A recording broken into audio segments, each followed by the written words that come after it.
राधे राधे, जय श्री कृष्णा। कहानी संग्रह में हमारे सभी दर्शकों का हार्दिक स्वागत है। दर्शकों, आज की वीडियो में हम आपके लिए कार्तिक महात्म्य के 15वें दिन की कथा लेकर आए हैं। इससे आगे की कथा के वीडियो मैंने अपने चैनल पर डाल रखे हैं। आप उन सभी को सुनकर संपूर्ण कार्तिक व्रत का पुण्य फल प्राप्त कर सकते हो। 15वें दिन की कथा सुनने से पहले हम आपको 14वें दिन के अध्याय के विषय में संक्षेप में बता देते हैं, ताकि जिन श्रोताओं ने 14वां अध्याय श्रवण नहीं कर पाया वो है भली प्रकार कथा को समझ सकें। शिव जी के गढ़ वीरभद्र को पृथ्वी पर गिरा देखते हैं तो भागकर भगवान शिव के पास आ जाते हैं। तब भगवान शिव भागते हुए अपने गणों का शोर सुनकर समस्त गणों को साथ लेकर हंसते हुए बैल पर आरूढ़ होकर संग्राम भूमि में आते हैं। शिव जी को देखते ही उनके गणों का बल बढ़ जाता है। वह पुनः सिंह के समान गर्जना करते हुए दैत्यों पर बाणों की वर्षा करने लगते हैं। भगवान शिव को देखकर दैत्य ऐसे भागने लगते हैं जैसे कार्तिक व्रती को देखकर पाप भागने लगते हैं।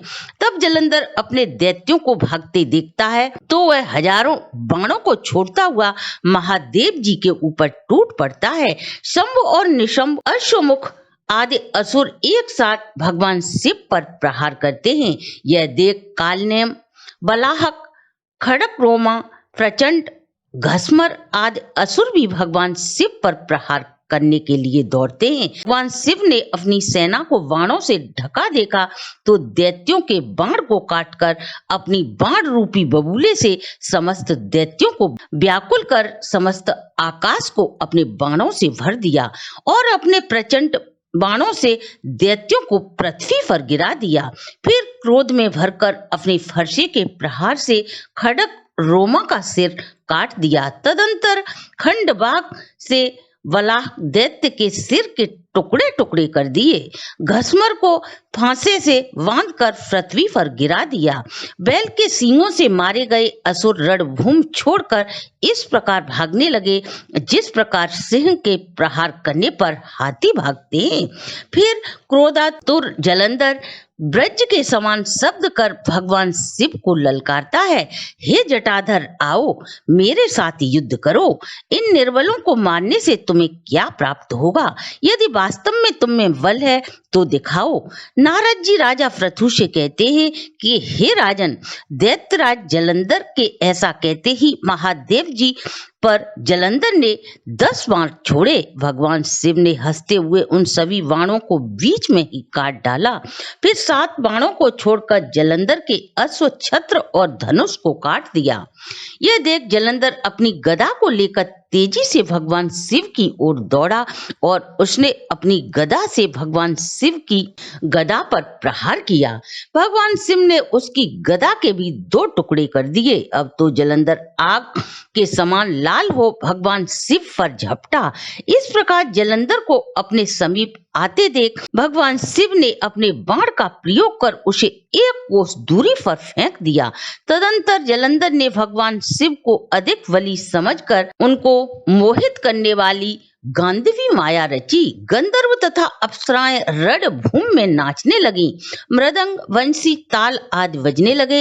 इस महाताल को सुनकर महादेव जी मोहित हो गए और उनके हाथ से अस्त्र शस्त्र छूटकर पृथ्वी पर गिर पड़े। वह सब कुछ भूल चुके थे, अर्थात उन्हें इस बात का भान न रहा कि वे रणभूमि में युद्ध कर रहे हैं।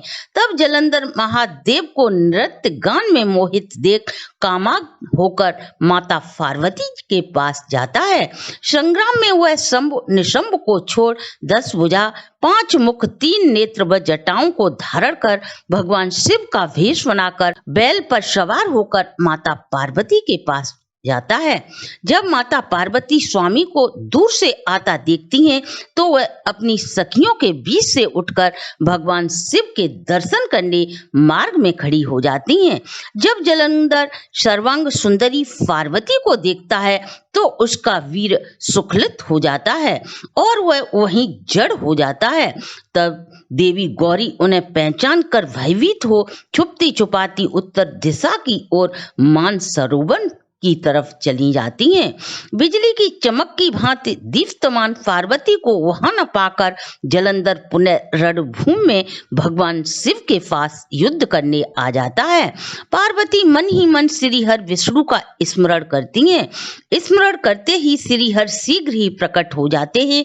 तब पार्वती जी श्री हरि से बोली, हे विष्णु, आपको जलंधर द्वारा किए गए कृत्य से क्या आप अनभिज्ञ हैं? तब श्री हरि माता पार्वती से बोले, जो छल उसने तुम्हारे साथ किया है वही छल हम भी उसकी पतिपरायण पत्नी के साथ करेंगे।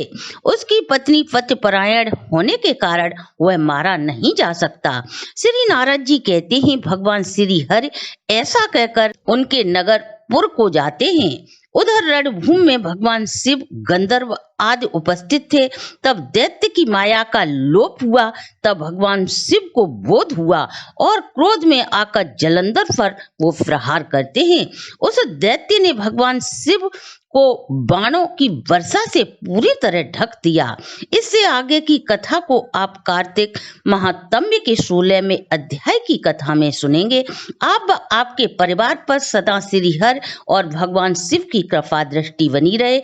इसी शुभकामना के साथ पद्म पुराण में वर्णित इस कथा को हम यहीं विश्राम देते हैं। अगर आपको हमारी प्रस्तुति अच्छी लगी हो तो आप हमारे चैनल को लाइक, सब्सक्राइब और शेयर करें।